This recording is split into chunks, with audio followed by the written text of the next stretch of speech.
Alright, taking a look at this grill cart that I got on Amazon. So I have it fully assembled. It will not come this way. Obviously, you have to assemble it yourself. But you do have your paper towel holder there, and you have a nice handle. It does come with some of these hooks that you can use inside.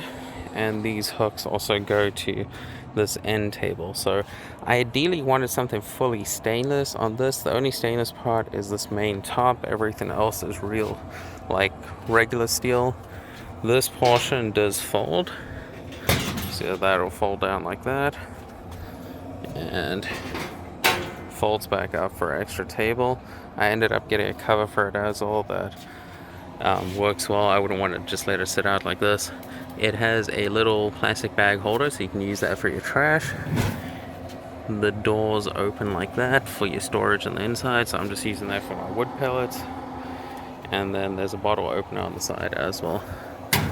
Other than that, these wheels do move around easily, and then these smaller ones have the locks on them. So this is the outdoor little kind of grill station the way I use it. So far so good, really impressed with how it works, and I'm using it every time with the grill, so I would recommend it. Assembly probably takes about 45 minutes to an hour, just depending how quickly you do it. Obviously I would budget on the longer side, take your time, make sure you get it right.